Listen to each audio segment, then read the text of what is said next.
I'd like to welcome all of you to the Institute on World Affairs. Thank you all for coming out on a not too terribly bad evening. We really appreciate your coming.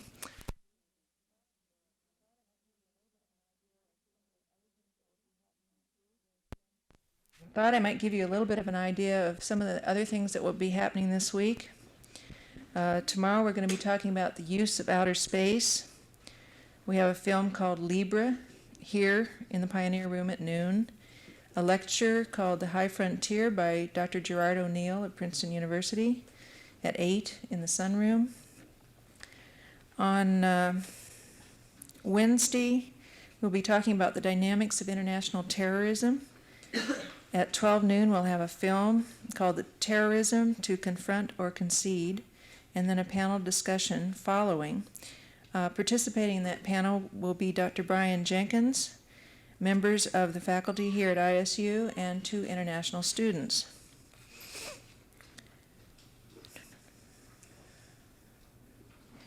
Then tomorrow,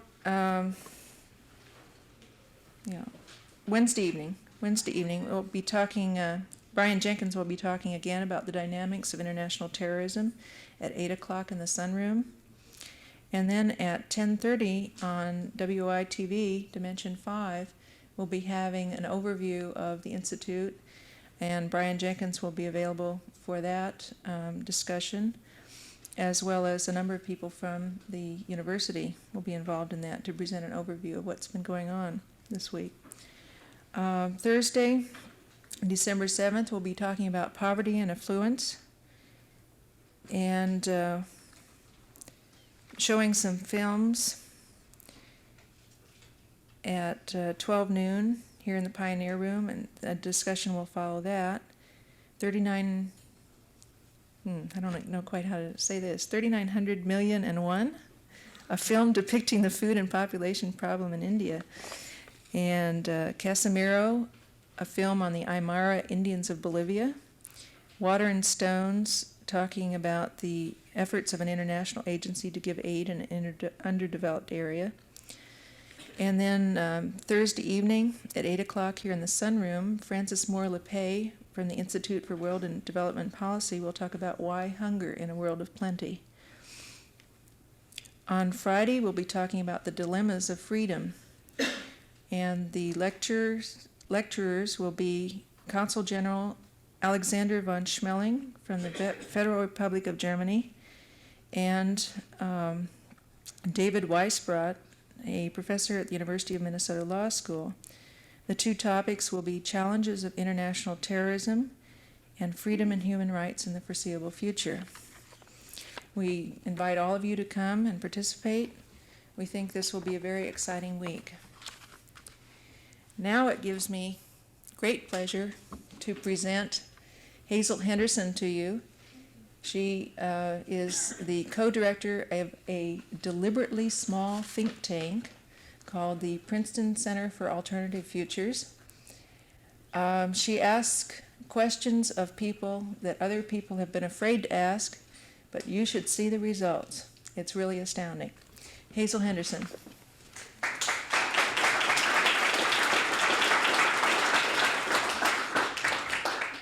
Thank you very much, Julie. Well, under the general title of Creating Alternative Futures, I want to particularly talk about tonight the transition to renewable resource societies. Now, the very idea of alternative futures suggests some sort of loss of cultural coherence and some sort of search for new values and social goals. And this current cultural confusion and cognitive dissonance is, I believe, part of what I call the emerging politics of reconceptualization, which is now occurring in all of the late-stage, mature industrial countries here and in Western Europe. And I believe that we are witnessing the decline of industrialism itself and its major preoccupation with maximizing material production and its technological determinism and its very narrow, quantitative view of efficiency and reductionist type logic.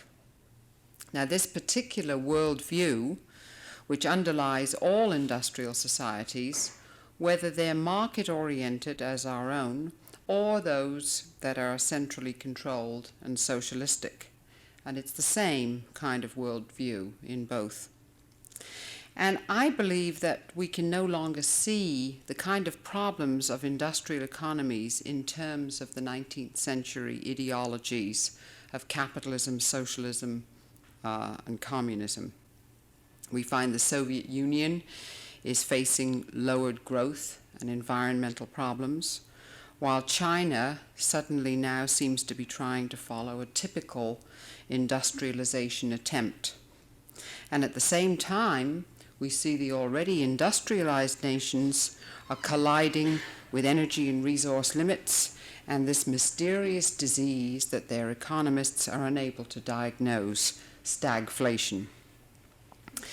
So the symptoms of the decline of industrialism itself and the globally interlinked economic systems of multinational production and trade and monetary agreements are now in our headlines every day. And let's just look at some of the signs that the soaring 60s and the stagflation 70s may be succeeded by an austerity era of the 80s. Now, I'm not worried about the longer term, but I am very worried about the next 10 years and the kind of transition that these industrial societies are going to have to go through.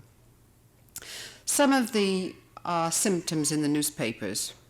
The Joint Economic Committee at the beginning of this year released a study on U.S. long-term economic growth prospects entering a new era. And they predicted that the 1980s would be a period of high resource costs and lower GNP growth. And as the chairman, Richard Bolling, said, this transition to slower growth would challenge economic policies never before. And then we see that just in July, the OECD in Paris released a study which warned that due to the increasing automation of the economies of the 24 member nations of the OECD, which are basically the industrialized countries, that any increase in investment would merely accelerate the present trend of replacing workers with ever more sophisticated machines instead of creating new jobs. The study warned of the specter of the 1980s being an era of virtually jobless economic growth, which suggests that we always thought that economic growth was about creating jobs, that there's a great deal of cognitive dissonance about the idea of jobless economic growth. What on earth is it for? And then we find, of course, the continued inflation, the structural unemployment, and the now worldwide economic turbulence, as well as the domestic tax revolt that we're beginning to have to deal with in this country, which of course happened in Denmark some years ago. And we find the symptoms in the fall of the value of the dollar and the persistent balance of payments deficit. For example, the $30 billion that President Carter committed to propping up the dollar a few weeks ago is already 1/3 used up. And so that takes us maybe about to mid-February, where we have to start thinking of something else if we can't keep the speculators at bay. What will we do? Will it be even higher interest rates? Already we're dealing with the slowing down of the economy due to the kind of interest rate rises we've already had put in motion. Now, of course, all of this is very familiar in my home country of Britain. We've been dealing with all of this stop-and-go type of stuff for a decade, but for the first time in this country, we're now seeing the same problem, that anything we try to do internationally to strengthen our position will cause domestic recession, and conversely, anything we do to try to stimulate the domestic economy will increase our balance of payments problems and cause the dollar to decline. Other symptoms: US farmland and real estate being bought up by foreigners trying to get rid of US dollars. That's quite a problem, I understand, here in the state. The countries of the European Common Market are trying now to devise their own reserve currency because they no longer want to rely on the dollar as an international reserve currency, because they don't really believe that the US knows how to manage its economy very well. Then there are the equally disturbing signs of what I call the fading American dream: owning a home of one's own. In the 1950s, 7 out of 10 Americans could look forward to owning their own home. Now only 4 out of 10 can. Automobile ownership. There was another linchpin of the American dream. Well, where you see the automobile ownership picture changing, a few years ago, everybody took no more than 3-year automobile loans. Now they're mostly 4-year loans, and some of them, quite a few of them, are 5-year loans. And it's now insurance that's the problem. In some cities, insurance is getting to be somewhere up around $1,000 a year. So this is pricing people out of automobile ownership. And the figures here can be seen very clearly in the fact that a lot of people now are driving uninsured automobiles. And they don't, the first time you get wind of those statistics is when they turn up in the police records, that these people are driving without insurance, probably because they can't afford it. Another part of the American dream: sending the children to college. The costs of that are not only soaring, but as we all know, the value of a college degree is declining, and we all know about the PhDs that are out there pushing taxis. Real incomes and wages, when corrected for inflation, even at the official rate, have been approximately flat for about 5 years. Then there's the social security costs going up, pension plans, particularly in cities, somewhat actuarially unsound. Then you have the vanishing candy bar form of inflation, where you have declining urban services. You're paying just the same, but you don't get the garbage picked up quite as often, and the mail service is getting a little poorer. And that kind of inflationary effect. And of course, the other symptom is the growth of bureaucracy, in the hope that we know how to deal with all of these things by rational government action. And I define this whole syndrome in my book as the stage at which industrial societies reach a stage of maturity, which I call the entropy stage. And I used the analogy with entropy in a physical system, in the sense that what happens is that industrial economies finally become so complex and so interdependent that nobody can model them and nobody can manage them, and they begin generating all kinds of unanticipated social consequences and technological side effects, and more people have to be employed to try and work out the conflicts and mediate the disputes and regulate and police the side effects, until finally you reach the stage where all of these transaction costs begin to exceed the actual productivity of that particular type of society. And so the society sort of drifts to a soft landing in a steady state, and inflation masks the declining condition. So part of the reconceptualization of our situation, I believe, is that we are all children of the age of petroleum, and which, along with the other fossil fuels, coal and gas, underpinned the enormous explosion of industrial growth of the past 200 years. And most of us have now seen this portrayed very graphically on a time span of total human history. I'm sure you must all be familiar with this incredible graph called Hubbert's pimple. Have any of you seen that? It's really the mind-bending thing, but you see there is time, the whole of human history, And you see here's the the Stone Age, and you see its energy use per capita. And then you see this going along, you know, and Columbus discovers America and all the rest. When you get to about the, the 18th century, and suddenly this thing begins going up and up and up like this, and this is use of fossil fuel. And then you see it go all the way down and down and down, and by the year 2000, it's all gone. And that's called Hubbert's Pimple.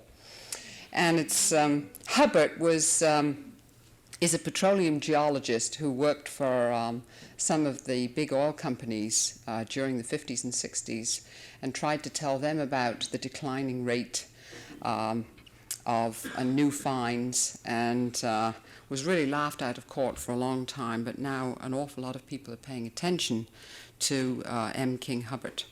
Now, our children and their children will, if we make this rather trying transition that we have to make, be the first generations of the dawning solar age, of societies that I believe will be more localized and decentralized, but will have the shared outlook of planetary civilizations.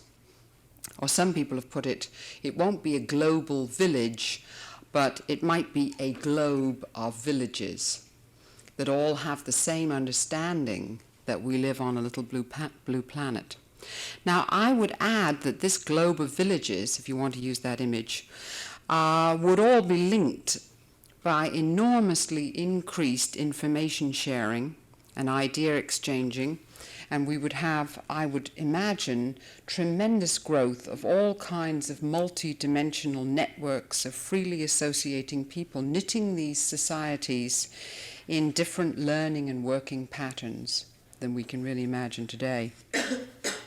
And just, I think, as we are learning that we can't manage an abstraction called the macroeconomy from central bureaucratic organizations of government or of production, as with massive corporations, so we're also learning that we cannot manage our information nervous system as a centralized system of one-way mass media with ABC, CBS, NBC, Time, and Newsweek dominating our minds.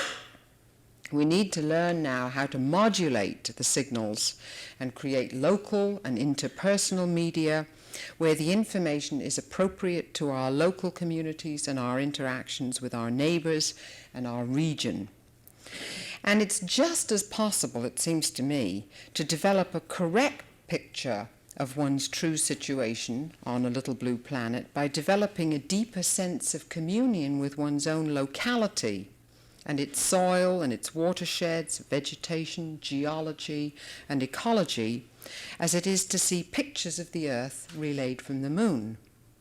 However, I think in developing our new conception of our situation, we're very lucky because we have both this macro view of the planet and the micro view of learning to commune with the place we live in as well.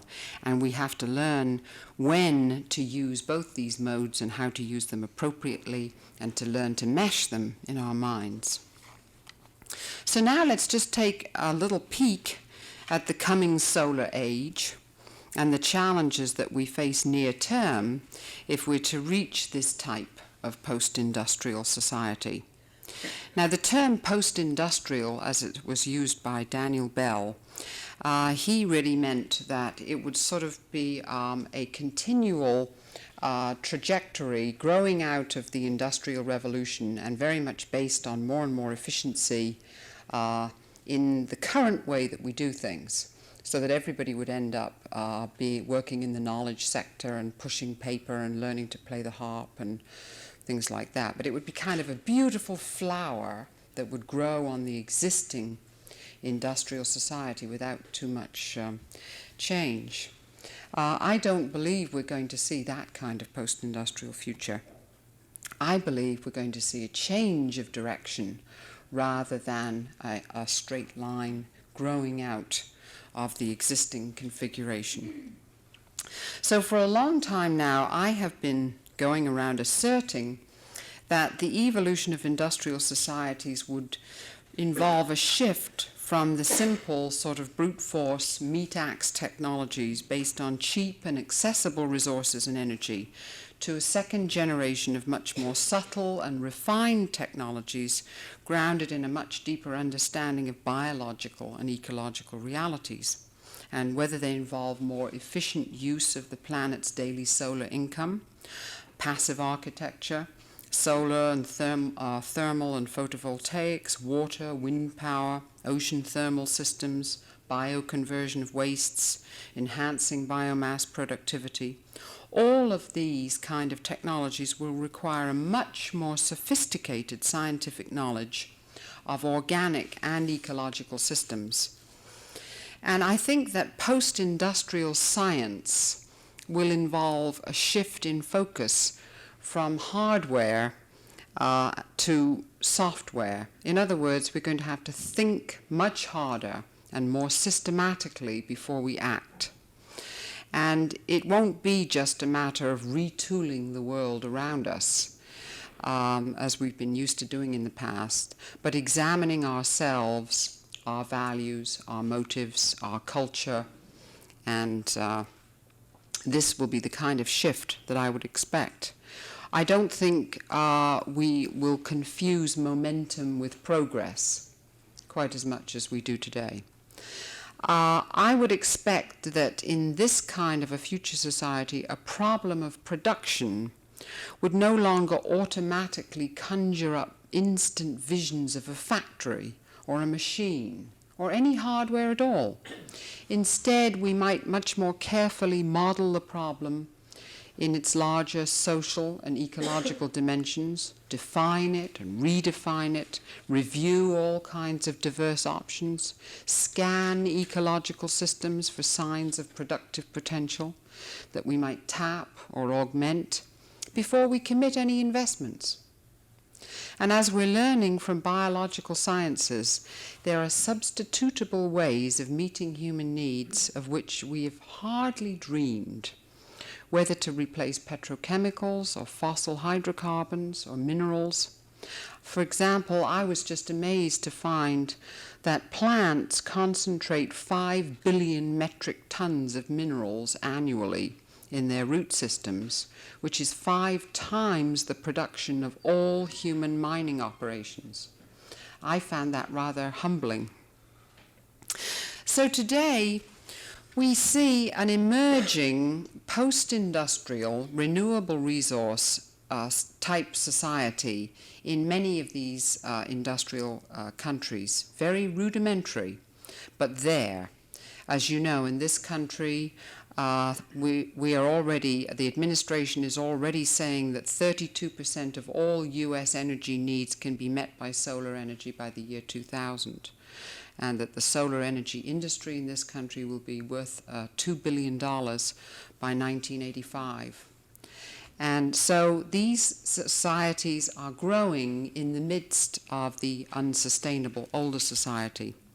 But I think if these kind of solar-based economies are going to begin growing up alongside the kind of economies that are now subsiding, sectors that are subsiding, they're going to involve a basic shift of focus and a reconceptualization of how human production systems can operate integrally with nature rather than parasitically upon it, or by exploiting weaker human groups or societies. And this sort of integrated growth of the solar and the regenerative resources sector will not represent the quantitative growth of the cancer cell or the linear growth of the GNP measured monetized economy, but can be a qualitative life-enhancing growth that's symbiotic with the health of humans and their society and the biosphere. So I see all of these industrial societies, such as our own in Canada and those of Western Europe and Japan, right now going through an inevitable transition due to their very success in the past 200 years of the Industrial Revolution in maximizing labor productivity and in maximizing GNP measured growth of their institutionalized, monetized economies, and that this economic transition is already underway.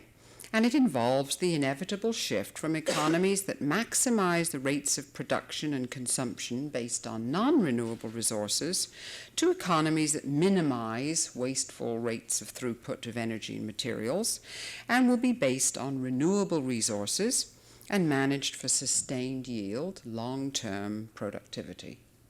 Now, we don't have to tell anyone who lives in Iowa about sustained yield productivity, because farmers and people who live in farming communities know all about sustained yield. The thing we have to do now is to teach it to economists.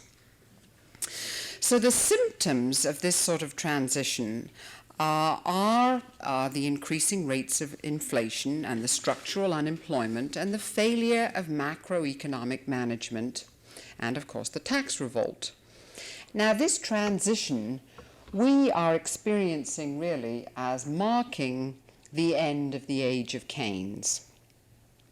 And after, of course, John Maynard Keynes, the economist, whose policies really we have been following in many of these countries now for the past 30 years or so. The reliance on trickle-down theories of stimulating total demand so that greater consumption by the more affluent is supposed to trickle down to benefit poorer groups by increasing sales, profits, investment, consumption, and jobs in the private sector.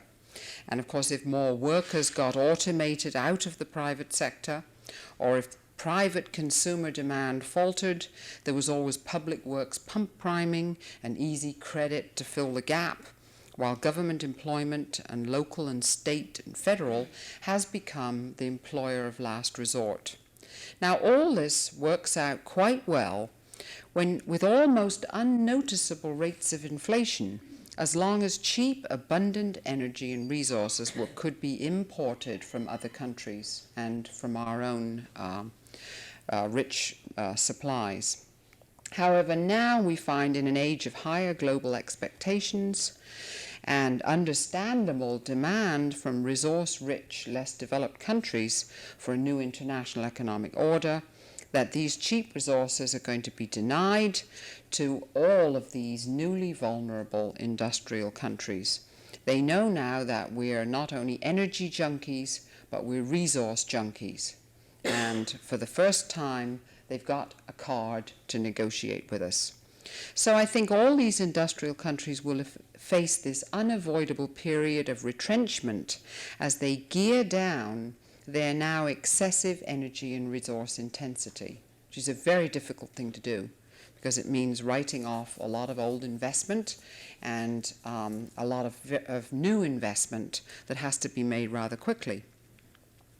But during the transition, I expect that the emerging renewable resource sectors of industrial economies will continue their very rapid growth, and they will provide both safety nets and bridges to the future, whether it's the solar energy industry, whether it's maintenance, retrofitting, conservation, better waste management, recycling, all of this intermediate rolling readjustment that we're going to have to do in the next few years.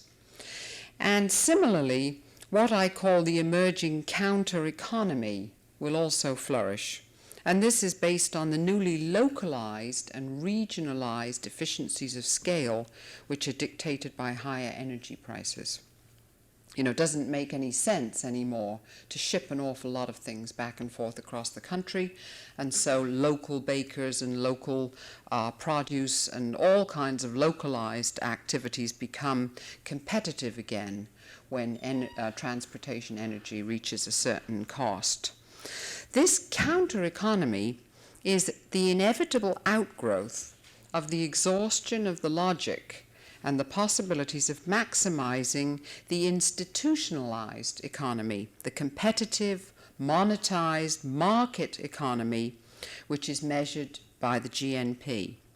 I think what we find it so difficult to understand is that there are really two separate sectors of our economy. There's the market money economy, and there's the informal economy, the economy of use value, which is not measured by cash at all. I always like to point out the difference. You know, if you wanted to really double the GNP overnight and make the economists tremendously happy, all we'd have to do is everybody would go into their neighbor's house and prepare the meal and charge restaurant prices to their neighbors for it. And then the neighbors would come in and sleep in your beds, and you would charge them hotel rates, and the GNP would double overnight, and all the economists in Washington be thrilled, you know. That's the way we have to start differentiating between the GNP, monetized economy, and the real economy, because the real economy is really quite healthy, but nobody looks at it. And if we wanted to really make the GNP go up, we ought to all go out of this place and break windows. You know, that would do the best possible thing for the GNP. So, of course, this informal economy has been described in many terms. There is a very nice little book by Scott Burns called The Household Economy. And he talks about the productivity of American households. And I really urge you to get that book and read it, because it gives you, it's like looking through the other end of the telescope at the real productivity that goes on in American households. And of course, when we go to solar energy, that will include being able to generate a lot of your own power, so that maybe you'll be able to unhook yourself for some of the time from the central power company. Another writer, James Robertson, wrote a book called The Sane Alternative. He calls it the informal economy. But what we're talking about here is the more cooperative, reciprocal, convivial, localized economy of use value rather than market value. And I think that what we have to realize is the part of the economy that's giving us trouble now is the institutionalized economy. And because that's all anybody notices, and we're all excessively linked into it now, that this is where the main difficulty lies. And I remember a few years ago, I was trying to describe the limits of the attempt to maximize this institutionalized economy as involving a very fundamental set of societal trade-offs. And they are the trade-offs between division of labor and specialization on the one hand, which creates that incredible complexity and centralization, and on the other hand, the inevitable transaction costs of coordination and communication and central organization and bureaucratization. And I was amazed to find just recently somebody has taken my thesis, which I go into in the book a little bit, and made it rather rigorous mathematically. And this is a new paper which is being published in France by an information theorist. And he has a whole set of equations to show how you can't push with this centralizing of economic activity as much as we've tried to do, because he says that you run into diminishing returns because of the information costs of course.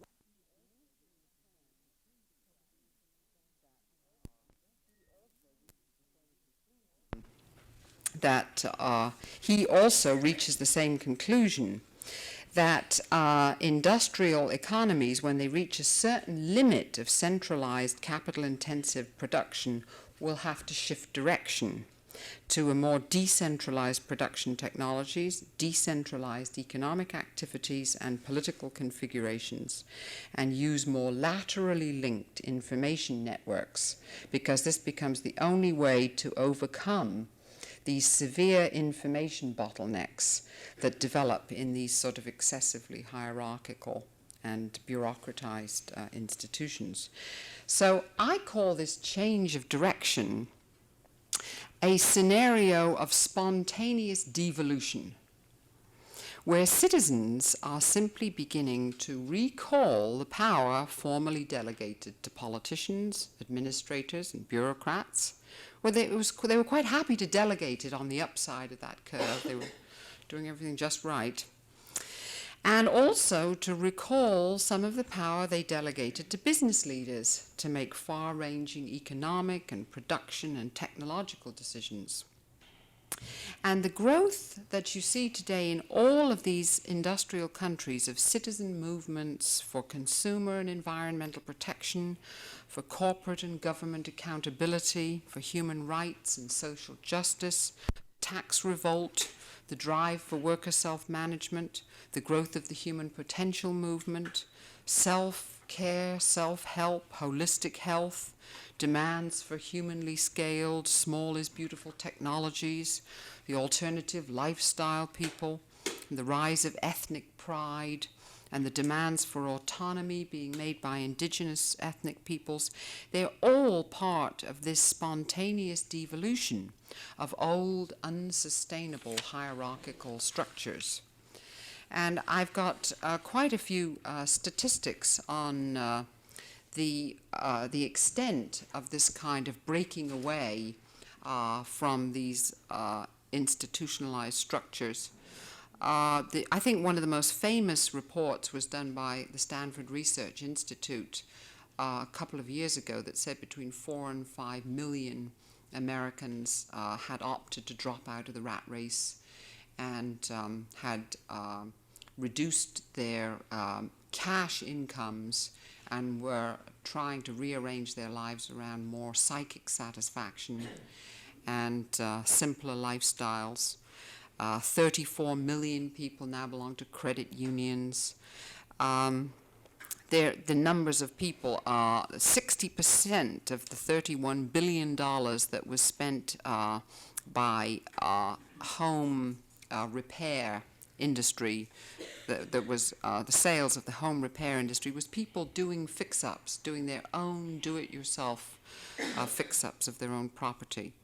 And so it goes. There's a lot of 5 million people now belong to holistic self-help healthcare organizations. You look at the rise of the media that serve these kind of markets. Prevention Magazine has 2 million circulation, Organic Gardening 1.5 million circulation.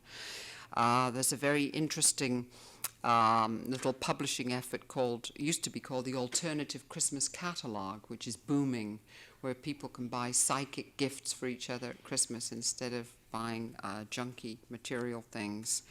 And I think that the statistics on people who raise food in their own backyards, 32 million Americans in 1977 raised $14 billion worth of vegetables in their own backyards, window boxes. And this is all part, I think, of trying to restore some of the feeling of lost autonomy, where people are just trying to figure out how they can unhook from some of these macro conditions that they don't really understand. So meanwhile, today's decision makers in all of these old institutions are very clearly losing their confidence. And the bureaucracies that so many of them head, whether government or corporate bureaucracies, are beginning to become sort of checkmated as this dinosaur stage gets reached. Now, happily, unlike the rather hysterical tone of a lot of corporate advertising, particularly I'm thinking of Mobil Oil's ads right now, it's not a matter of growth versus no growth. It never is. It's always a matter of what's growing and what's declining. And so we find that all of these neighborhood and community-based enterprises are mushrooming as viable alternatives. We see the growth of co-ops. 50 million Americans now belong to co-ops. And, in Washington, some people still think that co-ops are un-American. And as you know, President Carter has signed the National Co-op Bank Bill. And so we're now going to get a whole lot of money to fertilize all of this kind of cooperative enterprise at the local level. You see the rise of worker-owned and self-managed enterprises, and of all kinds of bartering and sharing and self-help and mutual aid. And one of the things that really surprised me in the President's figures in the financial report to the Congress on the numbers of jobs created in the economy last year, 10% of the increase in employment in the American economy last year was due to the growth of the self-employed. And that's the first time that statistic has turned around in a long time. And then, of course, there's the well-known figures on the people who are moving back to rural areas and small towns from the cities. And that turnaround began where you were getting net losses in urban areas. That happened maybe 3 or 4 years ago. And of course, we find that inflation is driving much of this kind of new interest in the informal economy. And for example, people who buy their food in food co-ops save about 33% on the average on the price of their fresh produce. So shortening those loops between the farmer and the consumer are beginning to be a darned helpful thing to do. So you see all of this re-knitting of American communities into new patterns that look rather different than in the past. Now, an economy that is based on renewable resources and carefully managed for sustained yield long-term productivity of all of its resources can provide useful and satisfying work and richly rewarding lifestyles for all of its participants.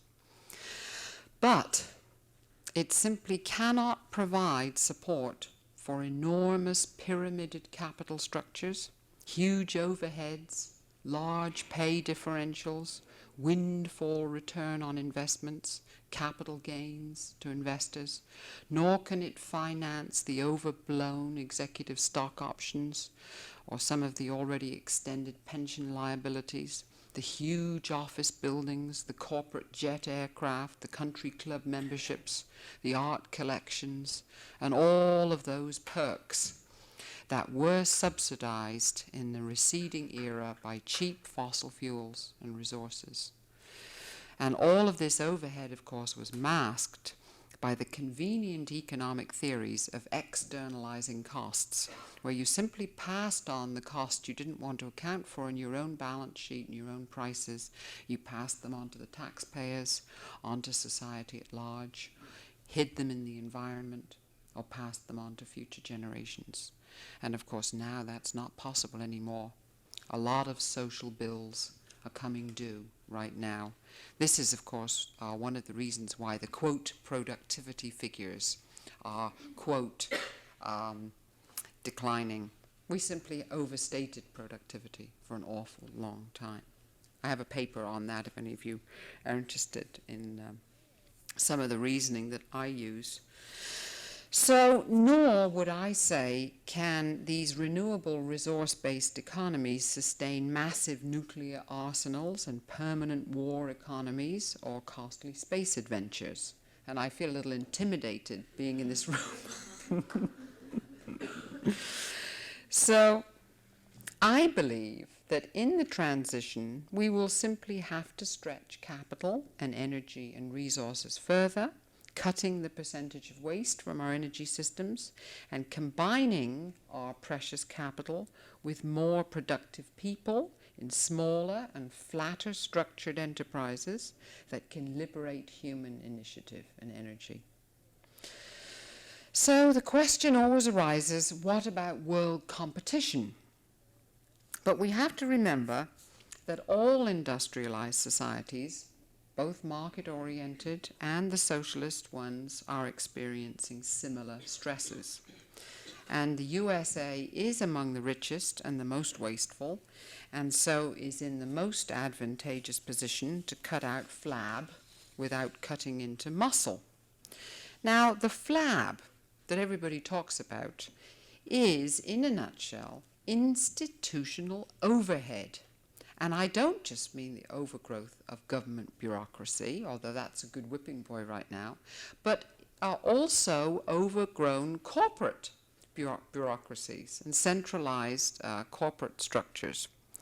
Another example of this sort of institutional overhead that drives the point home, according to the World Watch Institute, if you put, for the price of one central nuclear power plant, you could fit every single home in New Hampshire with solar water heaters. These are the kind of trade-offs we have to start looking at now. So it seems at the same time that the kind of demands of tomorrow's labor force will probably be for more opportunities for personal development and job satisfaction, and those most often favor small companies, which can be more democratically managed and which can release human potential and productivity because people identify more with the enterprise and they have greater motivation. In fact, I think that our greatest future productivity gains will simply come from learning to trust people to do a good job. It's the one thing we haven't really tried yet, have we? And already I think there's a great interest due I think, to the worldwide interest in human rights, in the whole question of human rights and civil liberties for employees.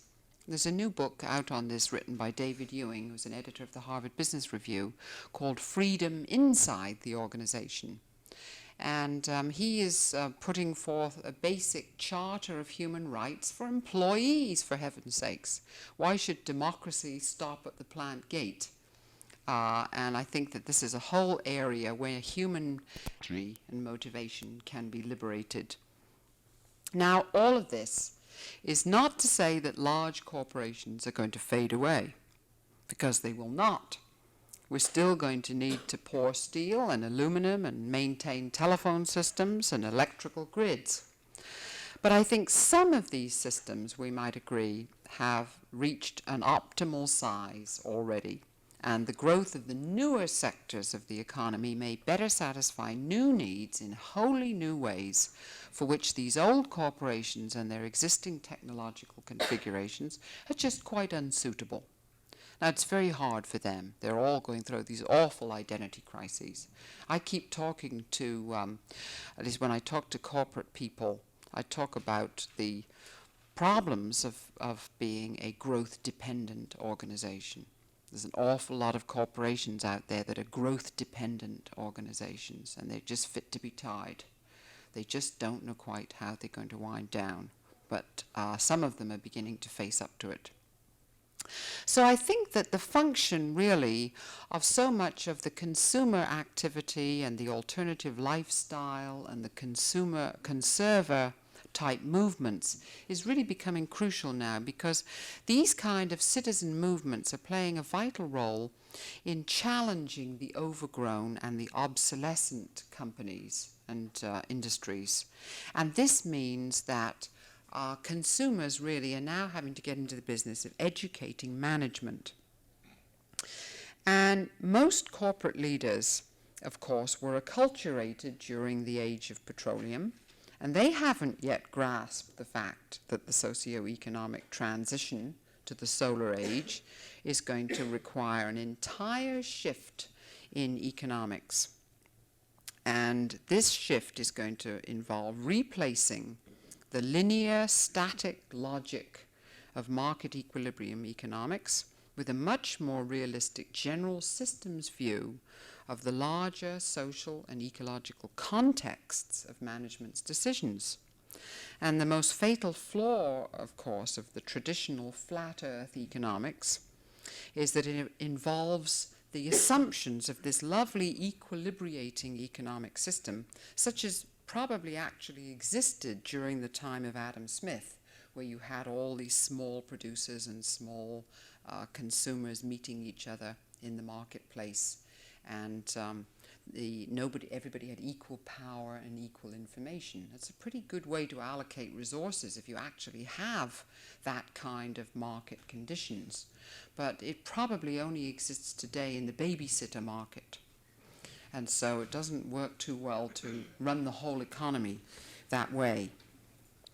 And of course today what's happened is that you have, due to the fine-tuning of a whole generation of activist economists who got into this Keynesian thing, thought they could tinker with everything, is that you have this ever more complex economic structure And what always interests me about these economists is that they're always playing around with the lead and the lag times around their own oscillations. Various economic policy changes are made very short term. And so there's all of these little oscillations, and then they're all focused on the oscillations, and they're all trying to do things to the oscillations. And so it's like a real Rube Goldberg device. And so the whole problem today, of course, is that these kind of economies are not in equilibrium at all. They're in chronic states of disequilibrium. And not only that, but they're all interlinked nationally, and they ride this same global roller coaster of world trade and monetary systems, and they're all getting inflations and recessions at the same time. And you can't manage a domestic economy because you don't control enough of the variables domestically to be able to do that. And so here we are in the fix we're in today. Another mistaken argument that I hear from corporate leaders is this whole business about the decline in American and productivity, and also you hear this moan about the decline in productivity in many of these countries. And the argument is made that it's due, one, to greedy workers, and two, to environmental and safety regulations and consumerism. And I found a welcome surprise in Business Week recently, where at last they came to the point of admitting that wage settlements are not the primary cause of inflation. So we're making progress. And I have done, I don't know whether any of you have seen this new Commerce Department study, which purports to show that the productivity declines in the American economy are because of environmental and safety regulations. And if we would only repeal all of these things and deregulate everything, we could go back to the good old days. But of course, my little critique of that study is there. And as I mentioned before, the basic problem is that we have overstated the productivity for decades. And now the bills are coming due, and they're simply having to be paid. Another problem, of course, is how you define productivity. And we have a problem in as much as we equate productivity in this country with labor productivity. In other words, productivity per capita. And, of course, that has been the whole idea of the Industrial Revolution, to have more and more labor saving and putting more and more machines in place of people. And so now, as we're going through this transition, where it's now capital and energy and resources that are scarce, and we've automated large segments of our population into the ranks of the structurally unemployed, we have to change our measure of productivity and to start talking about energy productivity and bioproductivity and total factor productivity. But all they ever do in the statistics in Washington that come out of the Labor Department, they're still talking about labor productivity. This simply doesn't make sense if you're in the sort of fix that we're in today. So I think that another whole area where this debate about how you reconceptualize the situation is that this productivity decline is then assumed to be, there's also part of the culprit in the decline in our rates of technological innovation. And these two problems are what are really now seen as leading us to a ruinous state of inflation and all the rest of it. So everybody now in Washington, there's a big flap going on about technological innovation and why we don't have more of it. And I think that what we have to understand is that the inflation rates that we are now experiencing are best understood from beyond the vantage point of economics. And you have to look at them in general system theory terms as part of this systemic increase in social complexity, the transaction costs, and all of these unanticipated social impact costs of private sector activities. For example, if you have a chemical industry or a pharmaceutical industry that's creating thousands of unknown chemical compounds every year, you shouldn't be surprised that you have to have an FDA and an FTC and all of these very expensive government agencies to try to figure out what these chemicals do when they get in the groundwater and they get in the food chain and they get in our bodies and all the rest of it. And all of this kind of social cost of this private activity, of course, is added to the GNP rather than subtracted. And so you don't really know whether you're going forwards or backward. And then there's an enormous amount of additional inflation that is coming from the declining quality of our energy and resource base, where you simply have to put more and more capital into getting your energy and resources from more and more degraded and inaccessible deposits. And so the economists think that this is the declining productivity of capital, which it is really in their terms. And all it means is that these capital investments are just producing less and less net yield. But because there's all this money activity, you have more and more wheels spinning. And inflation now, a good part of our inflation is coming from that whole area. So what we find now is that this declining technological innovation, before we can unravel what that means, I think we have to rethink the meaning of technological innovation, how we're going to define it and how we're going to measure it. We cannot go on lumping together apples and oranges under the rubric of technological innovation. For example, the real technological innovations being made in the electronics industry, which increase the capacity of microprocessors, so you get more and more information on smaller and smaller chips.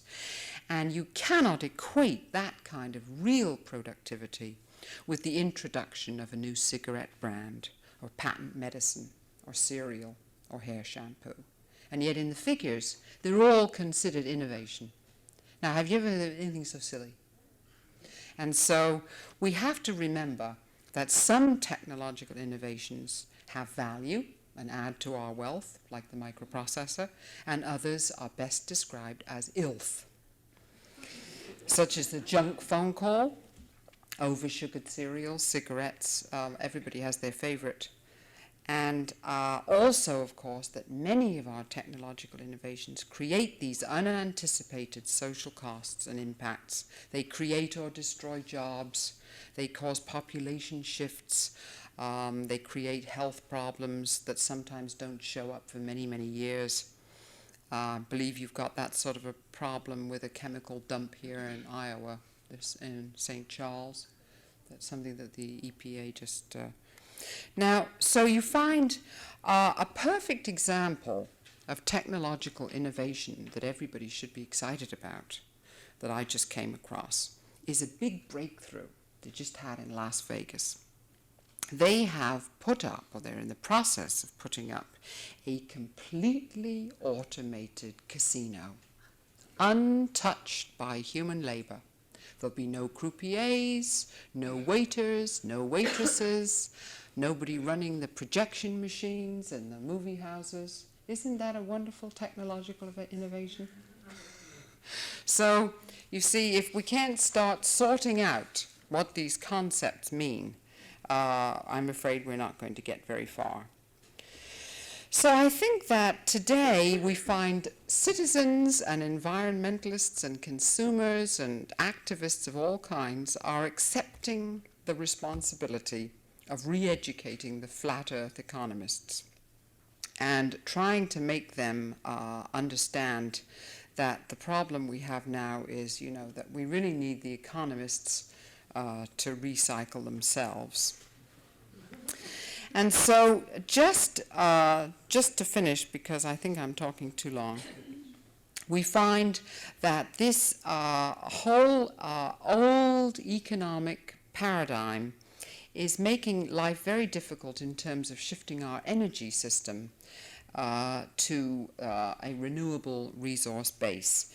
because we have all of this rhetoric about the free market, you see. And so what the economists are telling us now is that solar energy and all of these new energy sources should compete for the consumer's dollar in the marketplace.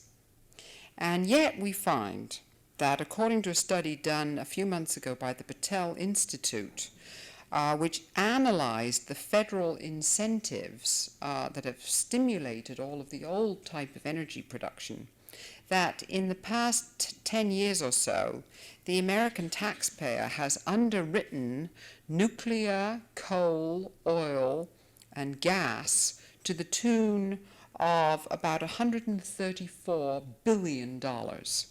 And this has been for, oil depletion allowances, all kinds of stuff, special services. So we have this enormous subsidy that the taxpayers have used to underwrite all of these old energy forms. And then we're told that solar has to compete with them in the free market. So the piece that I did in Solar Age, there's some copies of that at the back, I was pointing out how difficult this puts the whole economy in this catch-22 situation of now we don't know whether we should equivalently subsidize the solar energy industry so that it can, quote, compete on an equal footing, or do we peel off the subsidies from some of the older energy systems and make them compete fairly with solar? One way or another, it's an extraordinarily inefficient situation. And because of all of these past subsidies to coal, oil, nuclear, and gas, of course, they've developed this enormous technological structure, and all those lovely people who are sending their children to college on nuclear energy. And how do you unravel a complicated situation like that? So one of the things I believe we really have to do is to subsidize solar with consumer tax credits the way they've done in California, where now 75% of all the new housing starts in California last year were solar. You cannot afford not to build a solar house in California, and the banks give you a special break on the mortgage if it's a solar house and all of this sort of thing. So I think that a clearer understanding of the sort of choices that we're going to face during this transition period will require this shift in the basic logic of the market type economics that has brought us to this point. And what we have to see specifically is that it's not a matter of free markets and those mysterious market forces which derive, we are told, from an invisible hand of the Creator, but rather that we humans have always created markets by our legislative and political activities. And this has been a perfectly sensible, if not brilliant, thing to do. We should be quite proud of it. But the mistake has been that we pretend that God's doing it. And then that confuses everybody. You can't have a sensible policy debate if you keep blaming God. And so I think that now we have to take responsibility and the credit and admit that the invisible hand has always been our own, and that markets are our servants and not our masters. And I think that if we just did that one thing, it would clarify the public debate enormously. And anyone who wants to go into a little history about what a really important social invention the creation of markets was, you can read Karl Polanyi's book, The Great Transformation.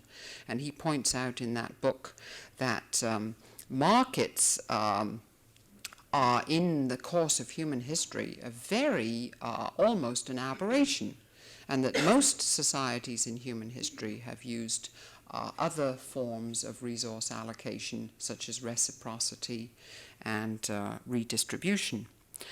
And what we find today is that an entire generation of economists in this country, at least, believe that prices and free markets are the opposite of regulation. Well, they're not. They're just one form of regulation. And we have created, the American economy today is an incredible, crazy quilt of legislated markets of one type or another. And so I think that this is what I mean by the kind of reconceptualization that's going to be needed. And I think that particularly with the whole problem of how do we deal with our consumption of energy, all of the methods being talked about at the moment are one form or another of rationing by price. Put the price of gasoline up, put the price of heating oil on. Everybody in this country feels that's the only possible way to reduce energy consumption. And they have found, of course, in Europe that it really doesn't work very well, because people will substitute almost anything. They'll stop having their teeth fixed in order to buy their gasoline and drive around. So I believe that we're going to have to bite the bullet in this country, as they are in Europe and in many other countries, and begin looking at developing conscious conservation policies that we hope can be democratically discussed and democratically agreed upon. And if we don't start doing this pretty soon, I think time will run out for us. I think the election that we just had, where politicians were competing with each other in their demagoguery, with the phony tax cuts, all of the promises and the pork barrel, all predicated on a growing economic pie, which we all know is not growing. And what we have to do now is to get our politicians to start helping the debate about how do we redefine the pie.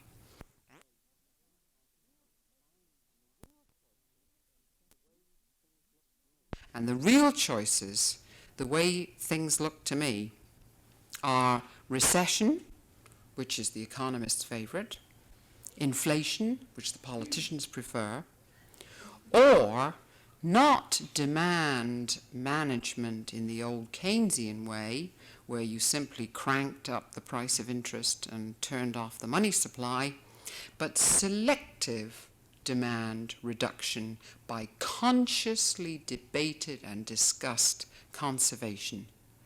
And in other words, don't try to do it through the monetary system at all, but let's talk to each other about how we're going to do it. Are we going to do it like the French, where you cannot advertise any products which would tend to increase the non-essential use of energy? Do we want to do it that way? Or just to finish, do we want to do it like the Canadians are doing it? And the Canadians have just brought out a huge government study called the Conserver Society. And what they're doing now is trying to set up town meetings and discussions all over Canada about this Conserver Society. And they call it the play, of course, is that Canada can't go on being a consumer society, that it has to be a conserver society. And they call it a blueprint for Canada's future, ? And they have 5 scenarios that they're asking the Canadian people to discuss. The first they call the scenario of the status quo. Now, all good futurists have one scenario which is a straight line projection of what we got now, only more and bigger and brighter. So the first one is the scenario of the status quo, doing more with more. Mass consumption society, uncontrolled growth. The second is a scenario of growth with conservation, doing more with less. Increased efficiency, waste reduction, and more appropriate technological design, better energy efficiency in appliances, that sort of thing. The third scenario they call the high-level stable state scenario, doing the same with less. achievement of stability with affluence, reduction of inequalities. They're going to talk about that, actually talk about it. Then there's the fourth one, the Buddhist scenario, doing less with less, rejection of the mass consumption society, decentralized economy, soft technology, value change. They're going to talk about that. And the fifth one is called the scenario of the squander society, doing less with more, extravagant, dedication to mass consumption and waste, obsolescence, self-destruction of consumer goods. So I believe that if we could get this sort of a thing going in this country, we might get through the transition very nicely, and we might actually enjoy the discussion with each other. Thank you.